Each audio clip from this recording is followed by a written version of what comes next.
Hey everybody, it's John Frost with the Disney Vlog here at Disney's Hollywood Studios.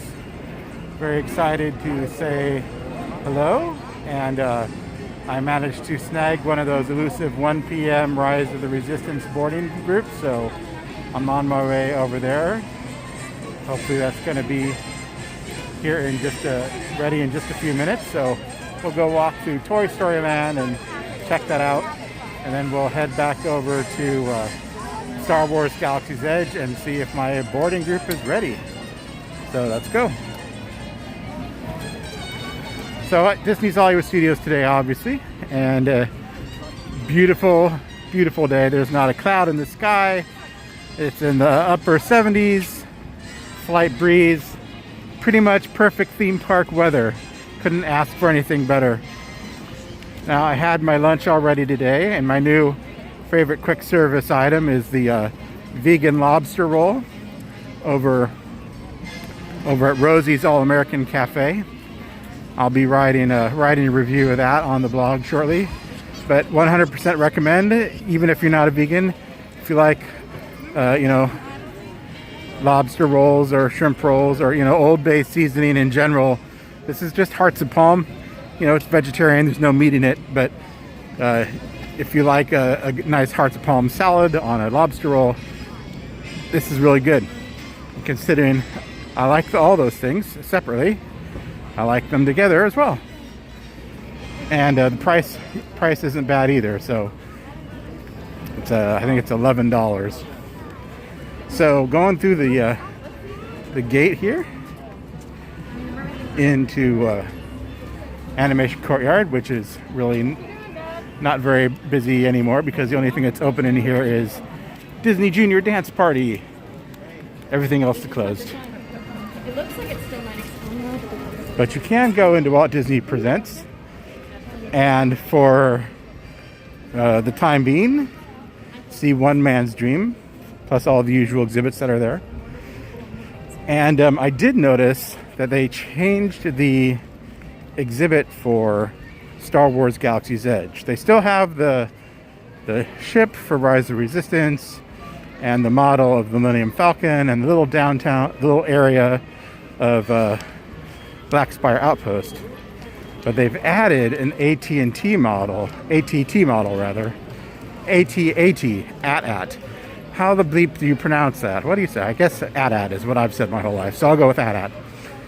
And it's one that they actually used when they were modeling the ride, because if you look on the side of it, there's like a little cutout missing for where you would see the actual stormtrooper in the attraction. So that's pretty cool. I don't want to say too much more if you haven't been on the ride because spoilers, but I'll put something up either on probably on the social accounts later. The line just past the start of the line for Slinky Dog Dash, by the way, says 60 minutes, comes all the way out past the entrance of Toy Story Land, and the line for Toy Story Midway Mania goes all the way and winds through Munisburg, which doesn't have no character meet greets in it right now, and it says 40 minutes. So the nice thing about socially distanced lines is that they tend to move pretty quick, but you do have to make sure you find the start of them. So here's a little thing I found about Hollywood Studios too in the midweek. If you stay towards later in the afternoon, all of these lines go down quite a bit because most people get here early. They're trying to get on Rise of the Resistance, and then those that have Rise of the Resistance hang out until the number is called, or those that don't typically hang out till about 1 o'clock, and if they can't get Rise of the Resistance then they go park up somewhere else or go back to the hotel or whatever they do. So the park does thin out a little bit after 2 p.m. All right, so take a quick pause here and see, looking at this gray building, not very exciting, but inside that will be Woody's Roundup Rodeo Barbecue or something close to that. I'm forgetting the exact name. And I believe they paused construction on that. Hey, whatever you guys want. If you see Slinky Dog, tell him Woody says howdy. Yeah, they paused construction on that, I believe, during the during the pandemic while the parks were closed, and they've been slow in getting back to it. But my understanding is they've pulled a few permits recently, and maybe they're going to work on some exterior signage. But here's the concept art if you haven't seen it.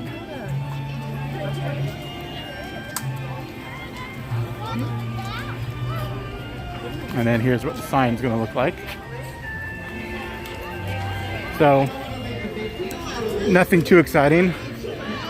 And I'm getting the feeling everyone is stringing me along. Hang on, Rex! Jesse is here for you! Bye, Slinky Dog. But once we do get back to the time where you feel comfortable sitting indoors and dining on the regular again, it'll be very nice to have an air-conditioned place to eat inside Toy Story Land. So 100% looking forward to that. And barbecue food is definitely something that Disney's Hollywood Studios doesn't have right now, so adding that would be a great addition. All right. Umbrellas. Look, it's the Pixar ball.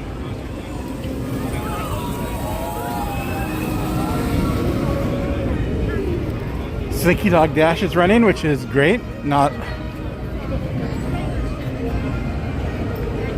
And if you look, they are filling in all the rows, which they've started to do on all attractions that are outdoors, which I think is fine. That makes sense to me. If everybody's masked, being sanitized, and you're outdoors, it's okay to not have a barrier or 6 feet between you and the other person for that temporary period of time.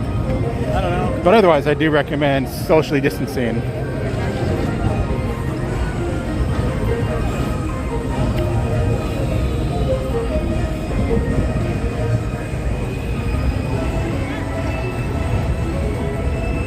Hey, George.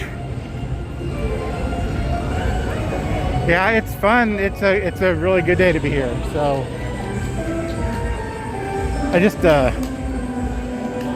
love Toy Story Land. It's make that whole pretend you're small thing, I guess, just really works for me. It worked for me in the Bugs Land over at California Adventure, and it works for me here at Disney's Hollywood Studios. Sadly, Bugs Land is gone, so this is as close as you're gonna get for now. But just feel like you're a toy, which is always a fun feeling to have when you're in a Disney theme park. All right. Alien swirling saucers, often affectionately called by its acronym.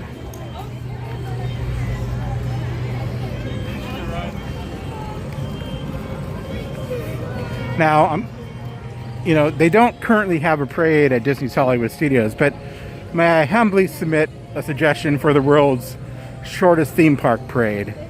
They could start at this gate right here that goes backstage out to the main road that goes around Disney's Hollywood Studios, and they could just go right across here to that gate, which goes to the backstage area of Toy Story Mania, and around over to the Star Tours area. So just a 50-foot parade, but they could say they had a parade and they could put it in the tour guides. They could probably rope off part of it and charge extra admission for, like, we'll bring food to you for the parade. No, in all seriousness, I do hope that is something that Hollywood Studios addresses in the future, is figuring out a good performance corridor that doesn't disrupt the flow of traffic too much in the park, but allows them to have the good size and the high technology floats that we like. So imagine a nighttime trio of Fantasmic, the projection show up on the I almost said great movie ride, the Chinese theater, and then a parade during the day. So you got daytime stuff and nighttime stuff. Why not? I think they should do it for the 50th anniversary. I know it's right around the corner, but I'm sure they've got cars and floats and stuff hanging around backstage somewhere. So we made it to Star Wars Land, or Batuu, or Black Spire Outpost, or I don't know what you want to call it. We're over here in one of the not very frequently visited parts of the land because it's shady. And I just really enjoy the landscaping in this area. I mean, this isn't like Pandora. None of these are fake plants. These are all real plants, and yet it still feels otherworldly, like you're on some other planet somewhere. They've just done a really good job mixing different types of plants that are unusual combinations you don't typically see together, or have strange leaves. And look at this little one with a little flower sticking up there, getting ready to send its pollen off to other flowers and create little baby flowers. Circle of life, everybody. All right, so let's go take a quick tour, see if they'll let us in the store. If this is I think this is the exit.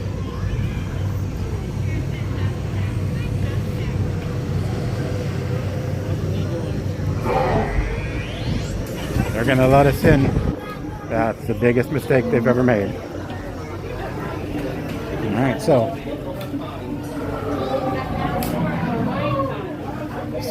nothing too new actually. You can buy, this is if your kid wants a droid but you can't afford the full-size droid. They do have the smaller wind-up toys in here, which is fun. For mom and dad, they have an apron for the kitchen and different R2-D2 themed kitchen utensils, which I like. And they have these bend and build sculptures, and somebody's made a set of them up here. And I love L337, and I just got that joke. Oh my god, the 1990s hacker wannabe in me just got the joke of L337. If you're not familiar with hacker speak, that is code for elite or elite. The 3s substituting as E's and the 7 substituting as a T. I am slow. I am old and slow. I should probably be decommissioned at this point. But then over here in the rest of the factory, I have not actually done this. I want to, but look, if you remember not Toy Story Land, Mickey's Toontown over in Disneyland, remember they used to have this go around up above the main store there, and it stopped working like forever ago and they never fixed it. But here in the droid shower, you can see it in action again. Matter of fact, didn't they also have it in the Star Tours queue? You could spend a ton of time in here just looking at all the various parts, the IG assassin droids, football tributes, all sorts of different things. And then you just come over here and you pick what you want to assemble your droid. It tells you which parts you need. You choose the colors and the combination for the different types of droids. And the price is $99 or $165, depending on what accessories you get. So, not cheap, but if you're looking for a one-of-a-kind souvenir that you designed yourself, this is where you have to go. Alright, the Droid Depot. Just looking to see if I see anything new, and I don't really see anything new. So, I do recommend picking up one of these bags, though. If you're going to get a droid, pick up one of these bags so you can carry it around with you, because you're not allowed to use it inside the park. You can carry it, but you can't play with it here. You can still interact with it if it's in the bag, but it won't be rolling around. All right, let's head out, make like a baby and head out. Got a little fighter pilot there. Now over here is Savvy's workshop, which I hear, if you ask politely, they might let you into their secret resistance room and you can build a laser sword like one of the Jedi of yore. My son did it.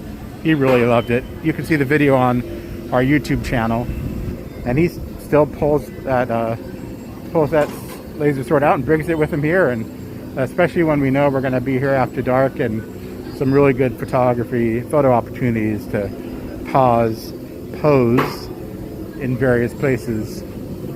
So I do just kind of like this courtyard. They should put like a bar here and serve blue milk. All right, that's on the other side. Okay, so when you exit, this is the exit to Salvi's workshop over here. So in a few minutes, another dozen or so happy customers are going to come out with their own laser swords. Sorry, lightsaber.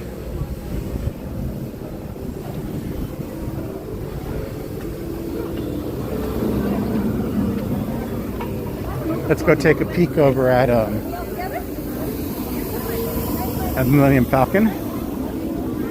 Oh, here's Uga's, which also has a virtual waitlist. So if you don't want to build your own lightsaber, you can buy a legacy lightsaber, which is a lightsaber that looks like a film-used lightsaber. So that's pretty cool. So also over here is one of my fun spots. Oh, they've added a little theming. This little area here is blocked off so you can get the zoom photo for your photo pass. But they've added some sample food that you might find inside Docking Bay 7. Doesn't that look appetizing? I don't know. So, fruits, some sort of vegetables, and then of course the Millennium Falcon.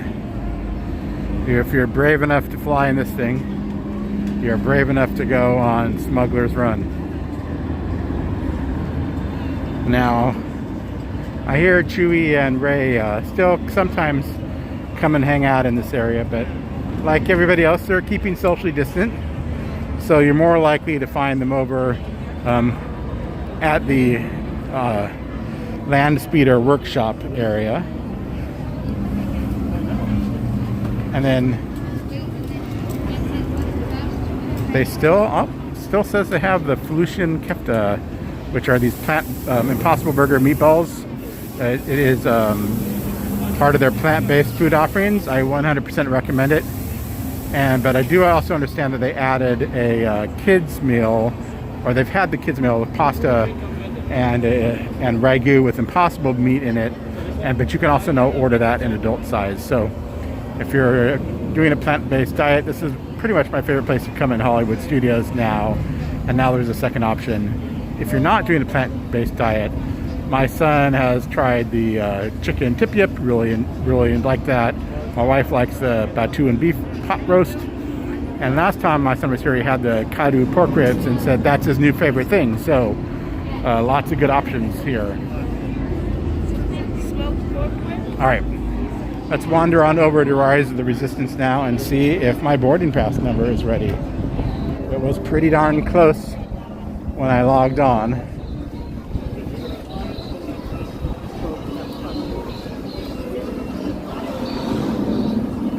Now,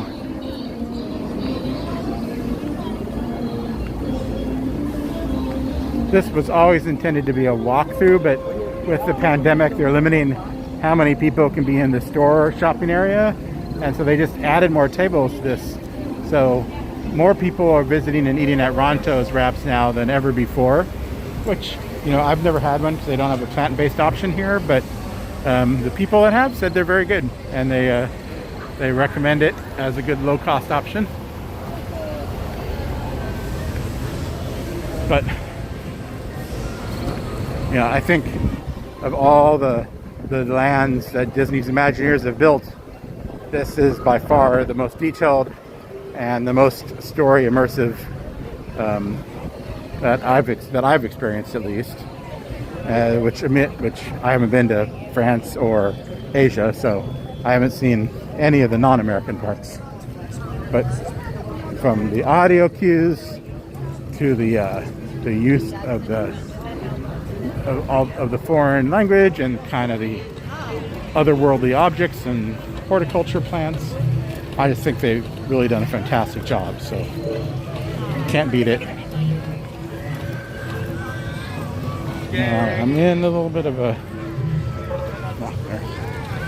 I mean, look at those cliffs, created entirely by human hands, and a machine that bends rebar into the shape of rocks. But you get my picture. Definitely feel transported to another planet. All right, we're leaving Black Spire Outpost and heading to the old outpost on Batu. And I hear there's some resistance activity over here. So keep your eyes open unless you want to be, if you want to be added to the resistance, there may be an opportunity for you.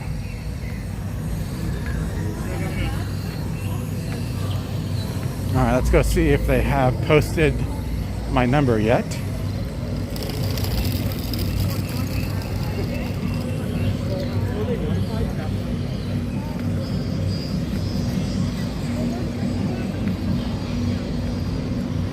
They have it over here on this little blue sign to the left of the entrance.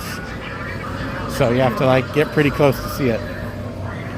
Right now it says boarding 90 through 104 and I'm 105. So I just have to hang out another minute or so.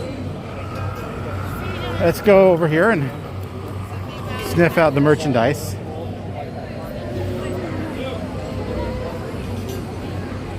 And I'll tell you a little bit of trivia about this blue X-Wing over here.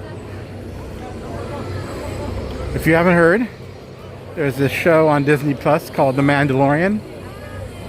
It's kind of popular. You know, has Baby Yoda, aka Grogu. And in the second season, they encounter these blue X-Wings. Yeah, it's the pop top. And so the show needed one for filming, and Star Wars Galaxy's Edge wasn't open yet, and this wasn't shipped out here, so they just grabbed it, and they used this exact one right here for the filming, and then they brought it over here. So this is a film-ready prop. I think that's pretty cool.